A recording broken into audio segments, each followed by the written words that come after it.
오늘 하나님 주시는 말씀 보겠습니다. 누가복음 14장 말씀입니다. 누가복음 14장 25절로 35절까지인데요. 조금 긴데 한 목소리로 같이 읽도록 하겠습니다. 다 같이 자리에서 일어나셔서 하나님의 말씀 받겠습니다. 25절로 35절까지의 말씀입니다. 함께 읽겠습니다. 수많은 무리가 함께 갈새 예수께서 돌이키사 이르시되 무릇 내게 오는 자가 자기 부모와 처자와 형제와 자매와 더욱이 자기 목숨까지 미워하지 아니하면 능히 내 제자가 되지 못하고 누구든지 자기 십자가를 지고 나를 따르지 않는 자도 능히 내 제자가 되지 못하리라. 너희 중에 누가 망대를 세우고자 할진대 자기의 가진 것이 중공할까지 족할는지 먼저 앉아 그 비용을 계산하지 아니하겠느냐. 그렇지 아니하여 그 기초만 쌓고 능히 이루지 못하면 보는 자가 다 비웃어 이르되 이 사람이 공사를 시작하고 능히 이루지 못하였다 하리라. 또 어떤 임금이 다른 임금과 싸우러 갈 때에 먼저 앉아 1만 명으로서 저 2만 명을 거느리고 오는 자를 대적할 수 있을까 헤아리지 아니하겠느냐.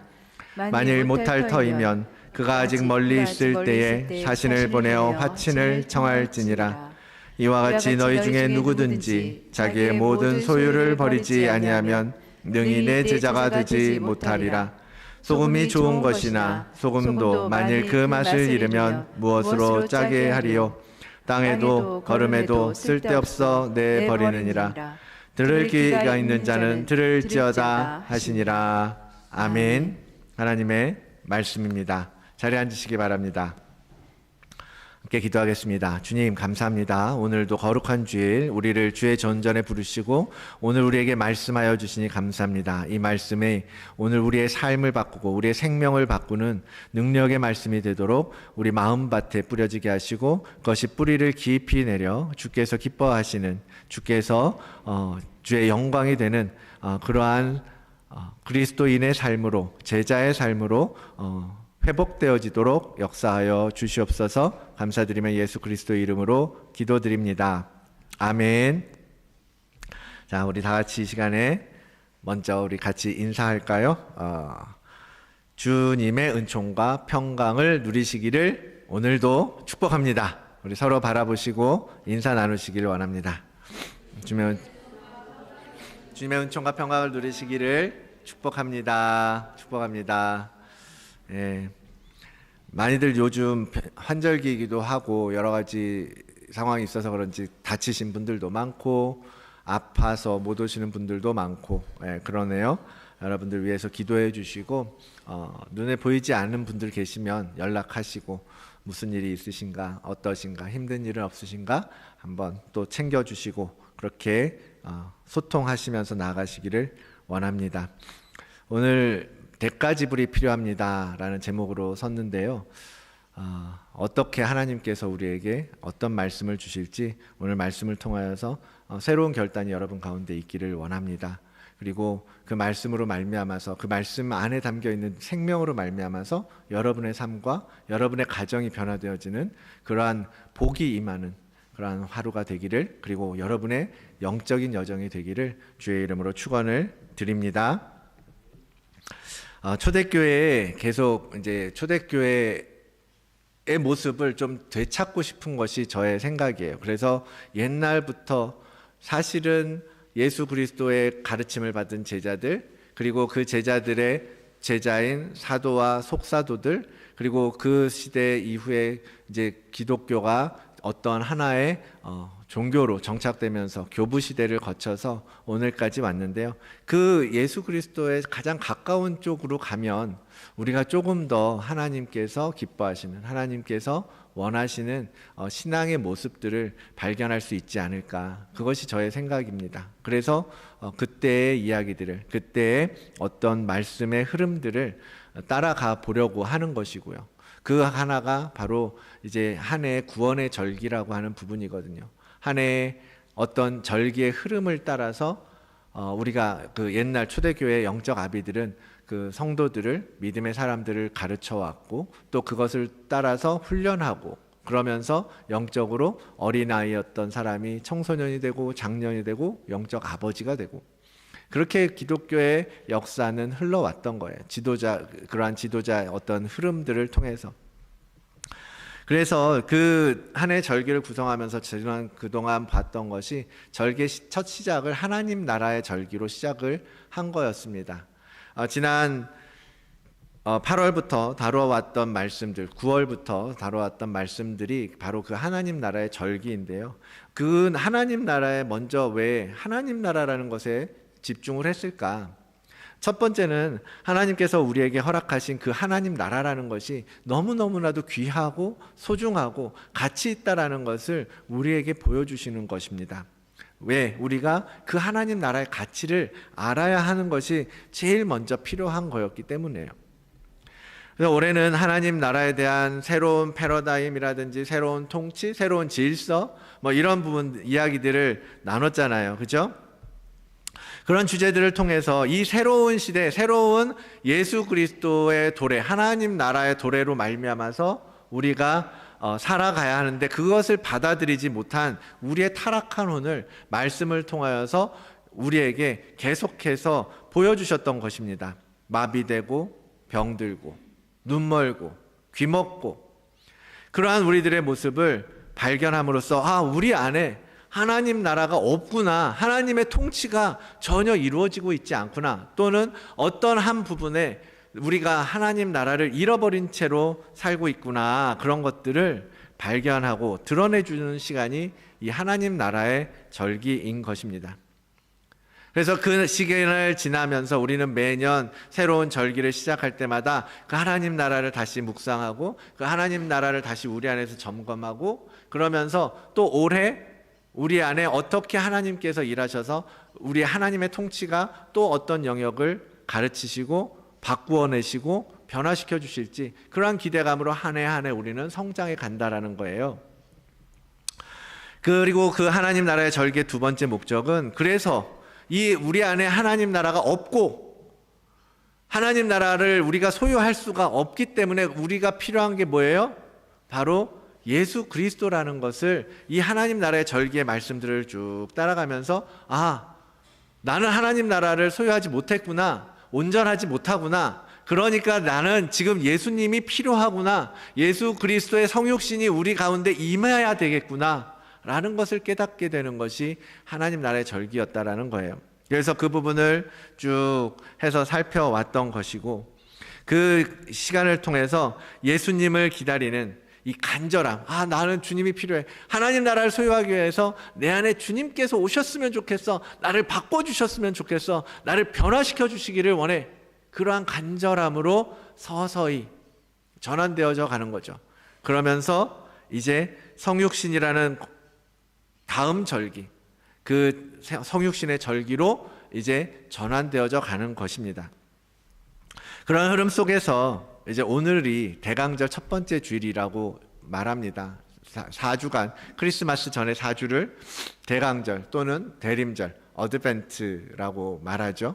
동방교회 쪽에서는 6주를 봅니다. 2+4 해서 이 앞에 2주를 벌써 먼저 시작해서 성육신의 절기를 시작하고 있어요. 근데 개혁교회에서는 보편적으로 4주간을 이제 대강절로 보내는데, 중요한 건 뭐냐면, 그렇게 하나님 나라의 절기를 지나오면서 이 기간에 우리는 그 하나님 나라를 우리 안에 끌고 들어오실 예수 그리스도, 그 예수 그리스도의 성육신이 우리 내면 속에 또 어떤 부분을 온전케 하시고 바꿔주시기를 간구하고 엎드려야 하는 시간이라는 거예요. 그 어떤 부분이라는 건 뭡니까? 우리 안에 아직도 타락한 채로 있는, 죄로 말미암아서 어두워진, 상처나고 깨어지고 부서지고 그러한 마비된 것과 같은 어떤 영역들이 있잖아요. 그것은 도덕적인 영역일 수도 있습니다. 그것은 우리의 욕심과 우리의 자아의 문제일 수도 있어요. 또한 그것은 우리의 음란함과 세상의 어떤 타락한 세상을 벗삼아서 쾌락을 즐기고 싶어하는 우리의 그러한 영역일 수도 있겠습니다. 그러한 많은, 아직도 예수님의 통치가 이루어지지 않는 많은 영역들이 우리 안에 있잖아요.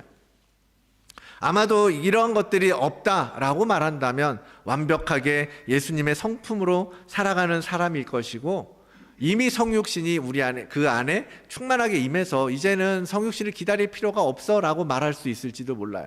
그런데 분명한 것은 성경은 우리가 모두 죄에서부터 자유할 수 없다라는 것을 말하고 있지 않습니까? 죄로 말미암아서 우리는 불완전한 상태라는 거죠. 온전하지 못하라는 거예요. 그래서 그 영역들이 하나하나 예수 그리스도의 성품으로 바뀌어지고 예수 그리스도의 통치가 채워져 갈 수 있도록 우리 인간은 그래서 죽는 날까지 성화라는 길을 걸어가야 한다라는 거예요. 점점점 예수 그리스도의 통치가 서울시에만 이루어지는 것이 아니라 경기도로 확장되고 강원도까지 뻗고 전라도와 경상도까지 뻗고 제주도와 울릉도까지 뻗어 나갈 수 있도록, 그래서 한 나라가, 하나님의 나라가 전 지역을 온전히 통치하고 하나님의 통치가 온 땅의 구석구석까지 온 백성에게, 온 내 안의 모든 영역에 이루어질 수 있도록 만들어가는 것, 그것이 우리가 걸어가야 하는 성화의 길이라는 거죠. 그래서 여러분 오늘 올해도 이 하나님의 나라의 시대를, 절기를 지나고 성육신의 절기를 맞이하면서 여러분 안에 어떤 영역들, 여러분 안에 바뀌어졌으면 원하는 영역들을 그 소망하고 기대하고 그러면서 주님 앞에 구하면서 가야 하는 것입니다. 그래서요, 사실 그 초대교회에서는요, 이 성육신의 절기를 금식으로 준비했었다라는 걸 여러분 아십니까? 우리가 생각하기에 성탄절 뭐 벌써부터 쇼핑센터 날리고 막 어제도 쇼핑센터에 갔더니 사람이 어마어마하게 많더라고요. 그리고 분위기는 뭐 반짝반짝하고 사람들은 웃고 즐거워하고 사고 싶은 것을 갖고 그러한 시간으로 성탄절을 기다리잖아요, 세상 사람들은. 그런데 우리는 그 최고의 축제를 앞두고 금식을 한다고 그것이 우리 정서에는 왠지 어울리지 않는 것처럼 느껴질 수도 있어요. 그런데 그만큼 성탄이라는 것이, 성육신이, 주님이 우리 안에 오셔서 주님의 통치가 이루어지는 것이 너무너무 귀하기 때문에 그것을 위해서 그 주님이 우리 안에 들어오시도록 하기 위해서 금식이라는 방법을 통해 우리를 비우도록 했다라는 거죠. 그래서 지금 이 기간에 초대교회의 가르침을 보면 금식을 쭉 하도록 가르쳐 왔던 겁니다. 그리고 성탄절에 성육신을 온전히 받아들이도록 준비했던 거죠. 마치 손님을 초대하면 손님들이 오실 때 기분 좋게 우리가 뭐예요? 청소하잖아요. 집도 청소하고 집에 안에 이렇게 어지러져 있던 것도 정리하고 좀 지저분한 것들은 이렇게 창고에 갖다 놓고 또 더러워진 것들은 깨끗하게 닦아내고 그러면서 손님 맞잖아요. 그거 기본적인 예의이기도 하고, 그런 것처럼 대강절이 되었을 때 우리는 주님을 위해서, 우리 안에 오실 주님을 위해서 그분의 자리를 만들어가는 거예요. 그분을 위해서 우리 안에 더러워졌던 것들을 자꾸 씻어내고 깨끗하게 만들기 위해서, 그래서 금식하고, 그래서 말씀 앞에 더 나아가고, 우리의 어떤 탐욕과 욕심과 우리의 즐거움과 쾌락을 위해서 시간을 허비하고 사용하려고 하는 것이 아니라 오히려 그 주님 앞에서 더 정결한 신부의 모습을 회복하는 일에 초점을 맞춰서 성탄을 기다렸다라는 것입니다. 그런 의미에서 볼 때 성탄절이 중요하다라고 기독교에서 이야기하는 이유는요, 그 2000년 전 역사 속에 한 인물이 오셔서 그분을 통하여서 구원이라고 하는 놀라운 일이 이루어졌다라는 것을 기념하고 기억하고 축하하기 위해서 일뿐만 아니라 그것을 훨씬 더 깊이 넘어서 그 시간을 통해서 다시 한번 그 2000년 전에 오셨던 예수 그리스도의 그 영이, 생명이 오늘 우리 안에 이루어지기를 원하는, 그래서 그분의 성육신이 우리의 속사람 안에 실제적으로 이루어지도록 하는 그러한 성탄이 되어야 한다라는 거예요.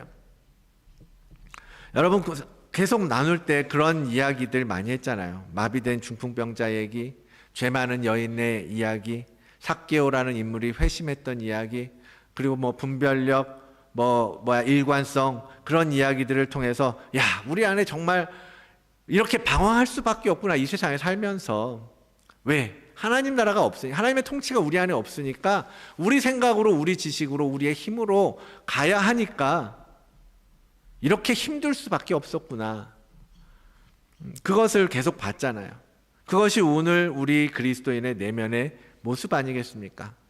속상하죠. 그런 것들이 발견되면. 솔직히 아직도 내가 교회 다닌 지 20년, 30년, 40년인데 아직도 내가 소리 지르고 있고 이런 일에 분노하고 있구나. 속상하죠.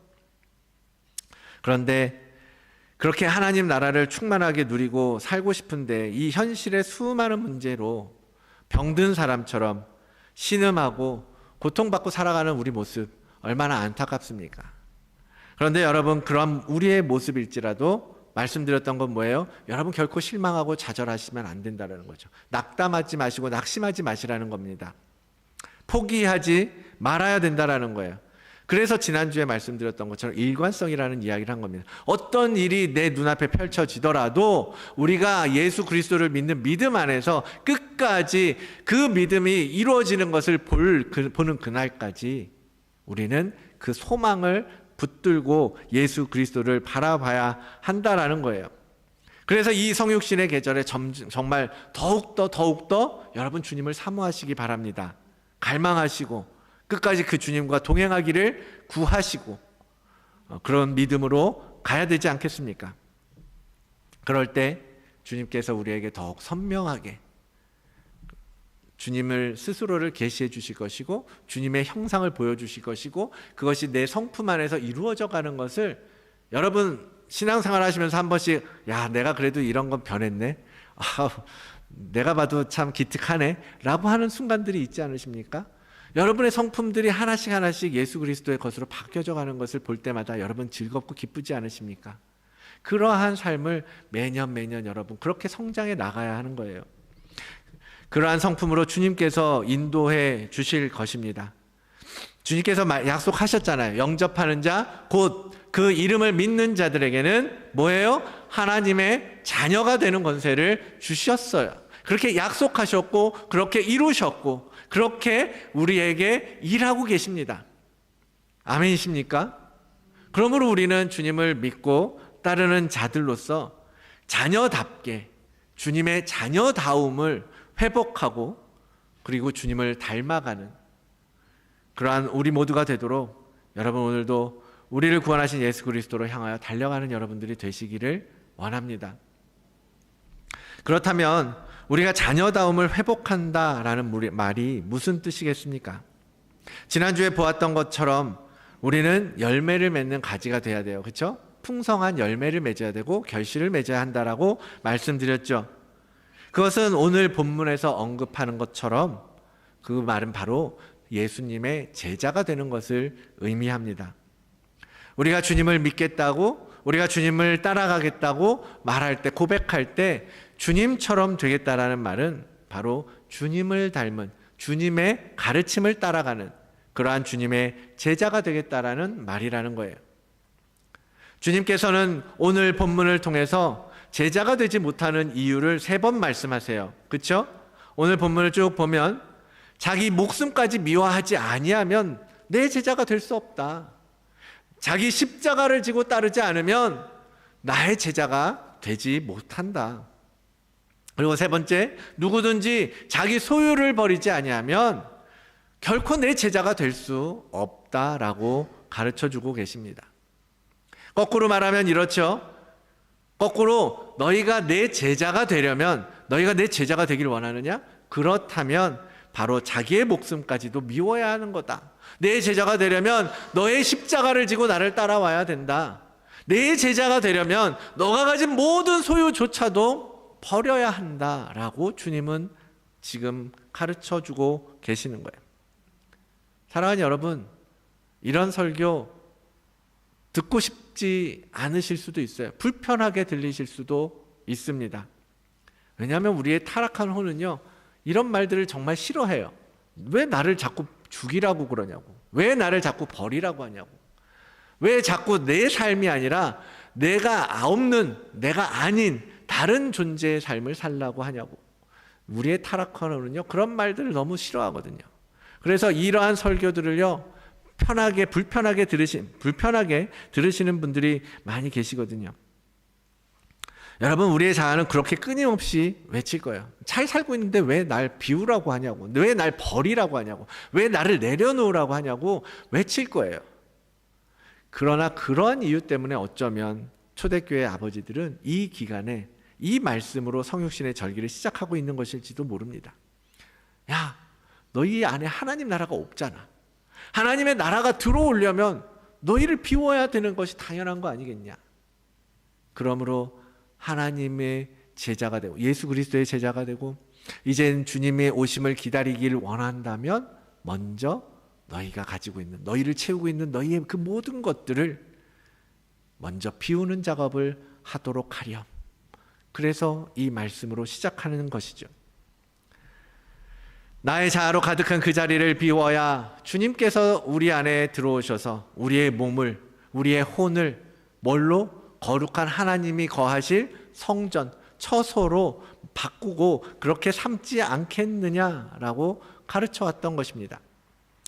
그래서요, 여러분, 우리가 주님을 따른다는 것, 우리가 주님의 제자가 되는 것, 우리가 포도나무의 가지가 돼서 열매를 맺는 것, 우리가 그리스도의 한 지체가 되어서 하나님의 뜻을 이루어가는 것, 이 모든 우리가 바라보고 있는 그 모든 목표를 향해서 가기 위해서는요, 바로 치루어야 할 대가가 있음을 여러분 기억해야 합니다. 그 대가라는 건 어떤 대가를 말하는 거예요? 말씀드렸던 것처럼 나를 비우는 대가예요. 대가 지불 없이 여러분, 이 세상에서도 우리가 무엇을 얻을 수가 있겠습니까? 모든 것에는 대가가 필요한 것 아니겠습니까? 그래서 오늘 첫 번째 주제는요, 여러분, 우리는 대가 지불이 필요하다라는 거예요. 오늘 말씀의 제목처럼 여러분, 우리가 신앙의 길을 가기 위해서 우리가 치러야 할 비용이 있다라는 거예요. 하나님 나라를 소유하고 성육신, 주님을 우리 안에 모시기 위해서는요, 그거에 합당한, 그거에 따른 필요한 비용을 지불하고 계산해 봐야 하는 것입니다. 그래서 주님께서 본문에서 이렇게 예를 드시잖아요. 이거 말고 누가복음 14장 28절, 너희 중에 누가 망대를 세우고자 할진대 자기의 가진 것이 준공하기에까지의 족할는지 먼저 앉아 그 비용을 계산하지 아니하겠느냐라고 물으세요.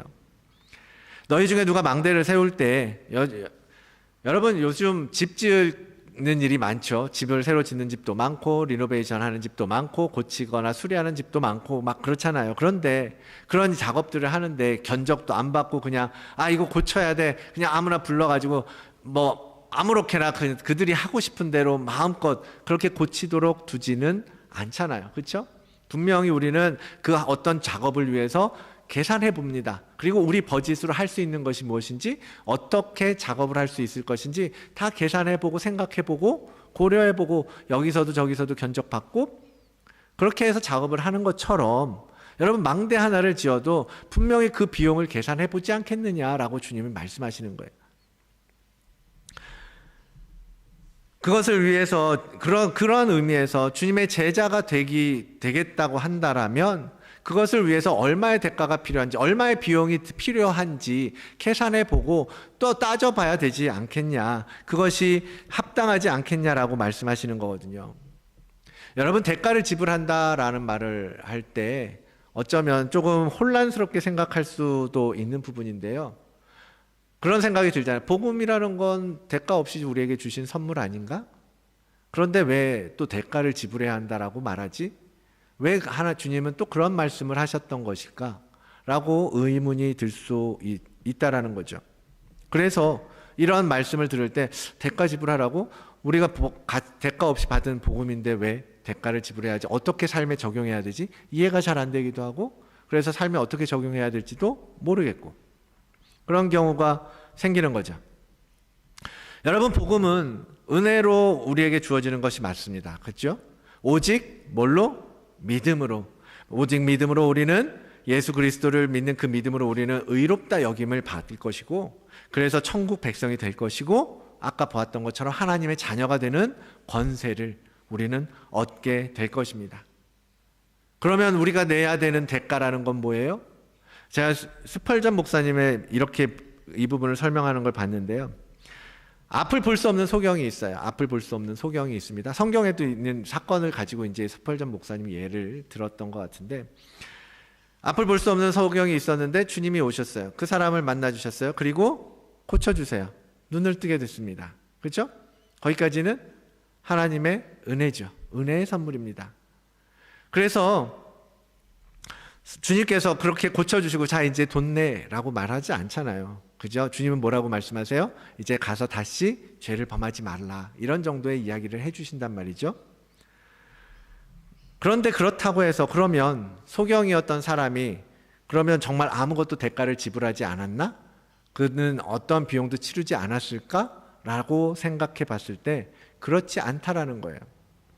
그렇지 않다라는 것입니다.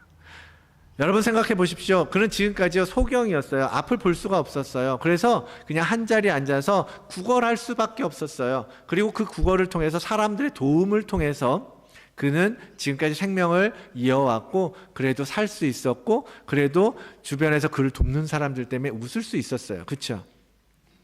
그런데 이제 눈을 뜨게 됐잖아요. 눈을 뜨고 나서도 그 자리에 앉아서 그렇게 공짜로 구걸을 하면서 도움을 얻으면서 살 수 있을까요? 아무도 안 도와주겠죠. 그죠? 두 손, 두 발 다 멀쩡하고 눈, 코, 입 다 멀쩡한데 가서 일해야죠. 가서 나도 이제 경제 활동을 해야죠. 그 장님, 그 소경은 눈을 뜨게 되어서 너무 기쁘지만 감사하지만 이제는 눈 뜬 사람으로서 살아가야 되는 거예요. 소경으로서 살아가는 것이 아니라 이제는 정상적인 사람들처럼, 다른 사람들처럼 이제는 그들처럼 수고하고 땀 흘리고 그래서 경제활동을 통해서 이제 생활해야 되는 거예요. 맞습니까? 그게 당연한 거잖아요. 그래서 그것을 얻기 위해서 노력하고 이제는 삶 속에서 슬픔도 내 눈으로 보게 될 것이고, 고통도 내 눈으로 경험하게 될 것이고, 어둠도, 깜깜한 것도, 불안한 것도 의식해야 되겠죠.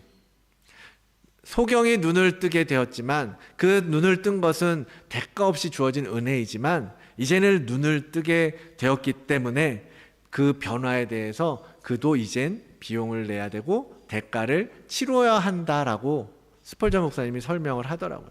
여러분 어떻게 생각하십니까? 이 설명에 대해서 고개가 끄덕거려지십니까?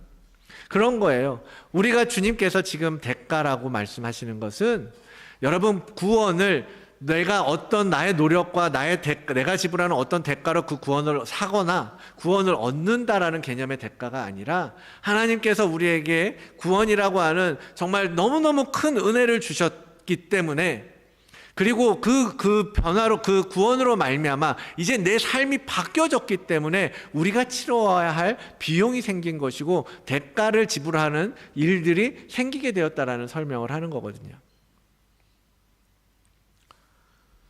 그것이 그러면 소경이 이 비용들이 눈을 뜨기 위한 대가였습니까? 그게 아니잖아요. 그러면 여러분 이러한 대가를 치르고 싶지 않아서 그냥 나는 장님으로 살 거야 라고 말씀하시겠습니까? 장님으로 평생 거기서 구걸하면서 사는 것이 더 좋은 것입니까? 아니면 눈을 뜨고 그러한 비용을 치르더라도 눈을 뜨고 마음껏 생활하고 살아가는 것이 더 가치 있는 일입니까? 그렇게 이야기를 설명하는 거예요. 여러분 우리가 내야 될 대가는 지금 주님께서 말씀하신 것처럼 십자가를 지는 거예요. 그것은 우리의 소유, 어떤 물질, 그것만 말하는 게 아니죠.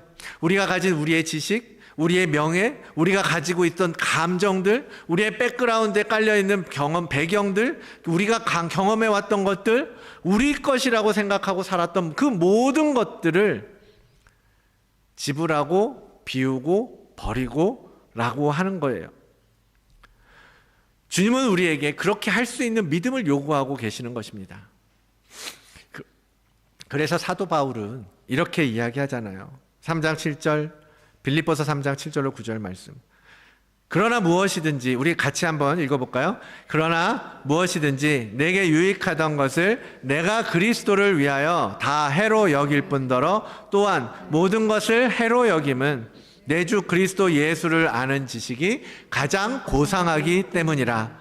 내가 그를 위하여 모든 것을 잃어버리고 배설물로 여김은 그리스도를 얻고 그 안에서 발견되려 함이니 내가 가진 의는 율법에서 난 것이 아니요 오직 그리스도를 믿음으로 말미암은 것이니 곧 믿음으로 하나님께로부터 난 의라. 아멘. 나한테 가치 있고 귀하다고 여겼던 것들, 그 모든 것을 지금 바울은 배설물처럼 여기겠다라는 거예요. 그냥 가치 없는 것으로 여기겠다라는 거예요. 버리겠다라는 거죠. 신경 쓰지 않겠다라는 거예요.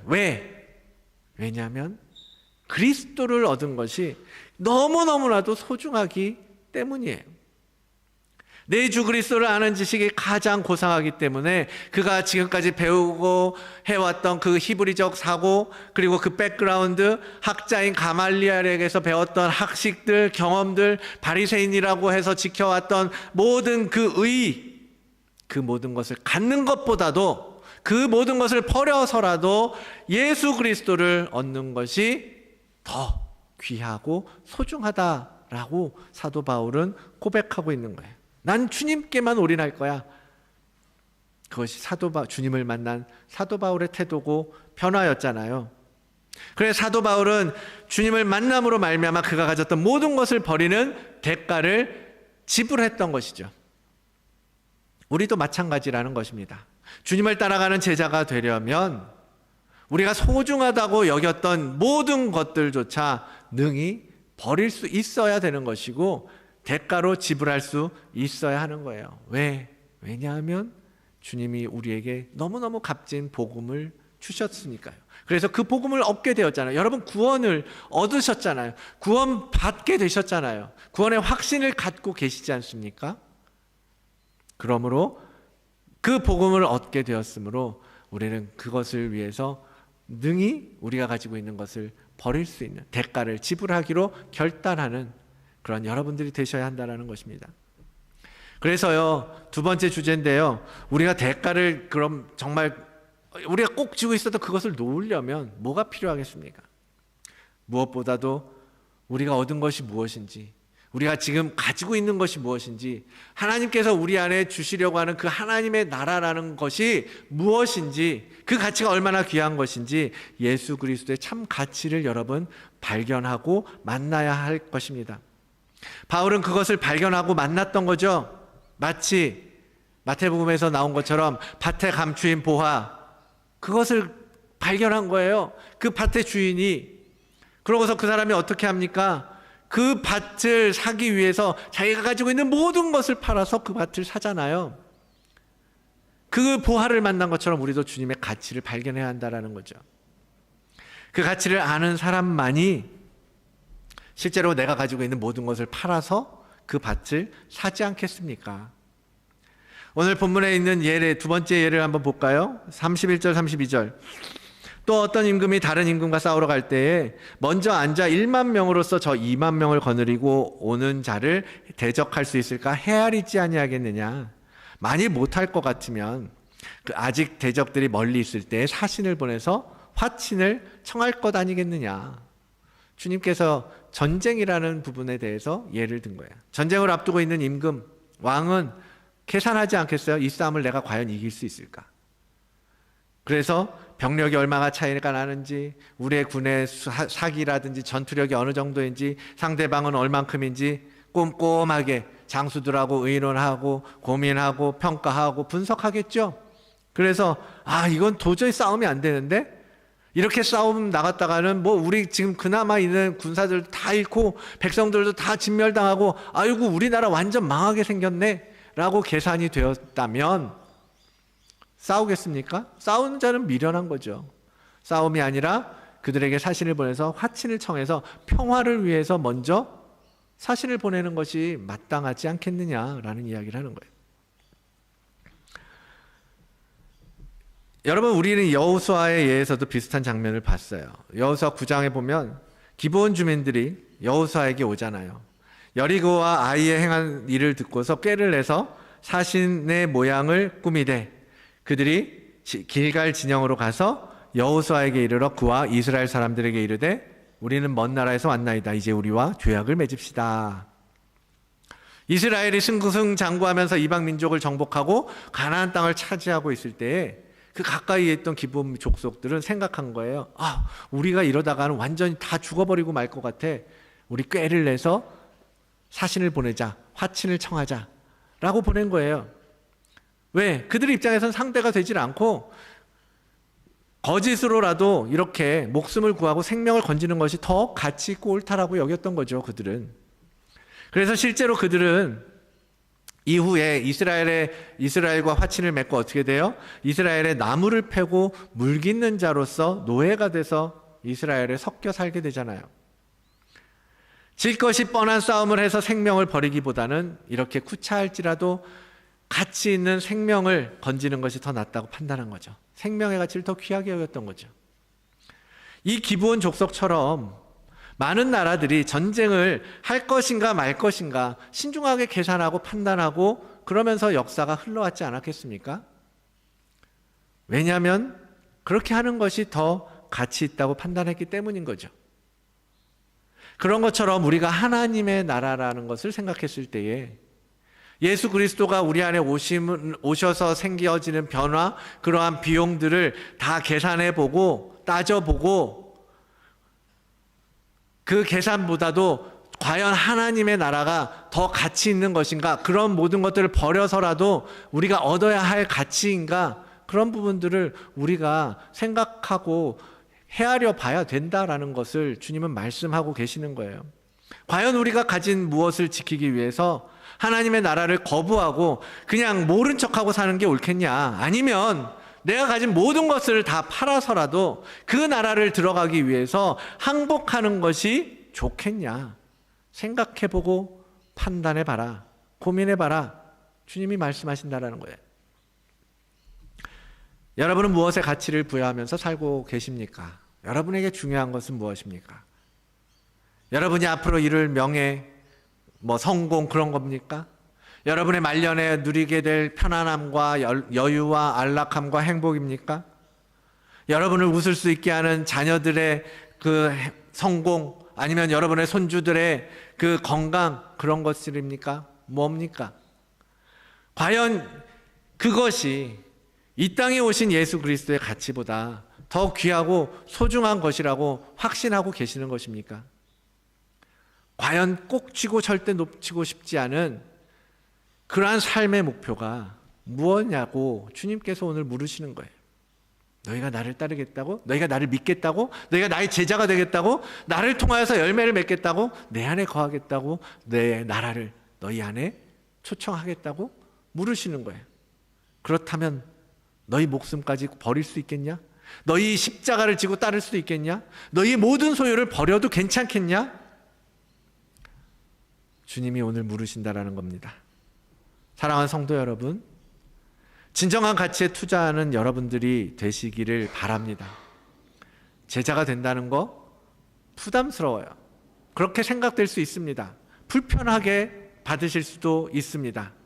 그러나 그 진정한 가치를 여러분 경험하시고 깨닫게 된다면 오히려 저는 사도 바울이 그랬던 것 그 이상 여러분의 삶을 온전히 하나님과 연합할 수 있는, 주님과 온전히 함께 동행할 수 있는 그러한 삶이 될 줄로 믿습니다. 사랑하는 여러분, 무엇이 진짜입니까? 무엇을 위해서 사시겠습니까? 하나님의 자녀로 살고 싶으십니까? 그분의 제자, 열매 맺는 삶을 살기를 원하십니까? 그렇다면 우리는 그에 합당한 대가를 준비해야 할 것이고 비용을 치러야 할 것입니다. 그 큰 구원을 얻었으니 우리가 가진 이 사사로운 것들을 쥐고 있을 이유가 무엇이 있겠습니까? 진정한 복음의 가치를 확실하게 알고 그것을 얻기 위해서 마땅히 지불해야 할 대가를 지불하면서 하나님의 소유를 점점 우리 안에, 여러분 안에 채워가시고 소유하시고, 그래서 예수 그리스도를 우리 안에 모셔서 우리의 통치자로 인정하고 순복하는 여러분들 되시기를 바랍니다. 무엇이 중요한디? 뭐 영화 속 뭐 유명한 대화 있죠. 무엇이 중요한디? 뭐가 중요하십니까? 정말로 뭐가 중요한 것입니까? 정말 너무너무 소중하고 너무너무 귀하게 우리에게 주어진 복음의 가치를 여러분들 깨닫게 되는 은혜가 있으시기를 원합니다. 오늘 이 천국 비유를 다시 한번 확인하면서 결단하기를 원하는데 마태복음 13장입니다. 44절 46절의 말씀 우리 한 목소리로 함께 읽고 마치겠습니다. 함께 읽겠습니다. 천국은 마치 밭에 감추인 보화와 같으니 사람이 이를 발견한 후 숨겨두고 기뻐하며 돌아가서 자기의 소유를 다 팔아 그 밭을 사느니라. 또 천국은 마치 좋은 진주를 구하는 장사와 같으니 극히 값진 진주 하나를 발견함에 가서 자기의 소유를 다 팔아 그 진주를 사느니라. 아멘. 하나님의 말씀입니다. 이 진정한 천국의 가치, 예수 그리스도의 이 복음의 가치를 발견하고 그것을 위해서 정말 우리의 가진 모든 것을 버리고 내어 팔더라도 절대로 포기하지 않는 우리 모든 다드림 교회 성도 여러분들 되시기를 주의 이름으로 축원을 드립니다. 이 시간에 우리 오직 주님만을 의지합니다. 오직 주님만을 의지합니다. 주님, 그렇습니다. 주님을 사랑한다라고 내 입술로는 말했지만 내 마음속에는, 내 머릿속에는, 내 두 손에는 세상의 것밖에 없었던 것을 주님 이 시간 회개하며 고백합니다. 주님, 그것을 내려놓지 않는 한 주님이 우리 안에 오실 수 없음을 말씀을 통하여 깨닫게 됩니다.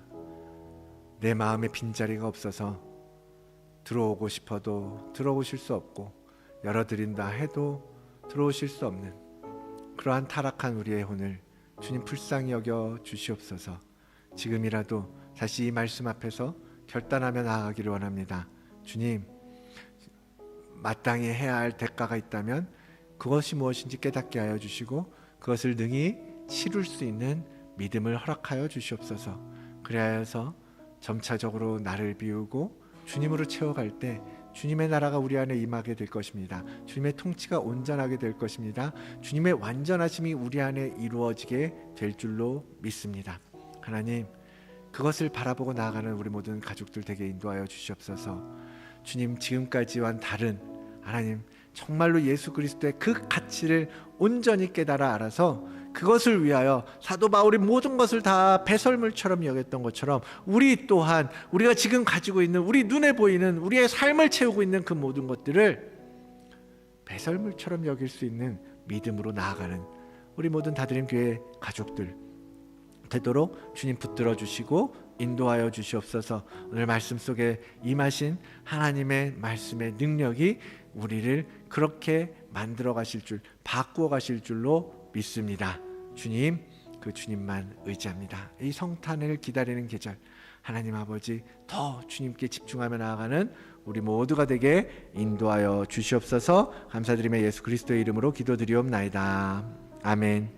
전능하사 천지를 만드신 하나님 아버지를 내가 믿사오며 그 외아들 우리 주 예수 그리스도를 믿사오니 이는 성령으로 잉태하사 동정녀 마리아에게 나시고 본디오 빌라도에게 고난을 받으사 십자가에 못 박혀 죽으시고 장사한 지 사흘 만에 죽은 자 가운데서 다시 살아나시며 하늘에 오르사 전능하신 하나님 우편에 앉아 계시다가 저리로서 산자와 죽은 자를 심판하러 오시리라.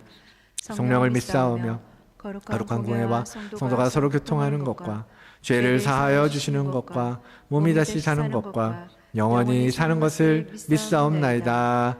아멘. 예수 그리스도의 이름으로 기도드리옵나이다. 아멘.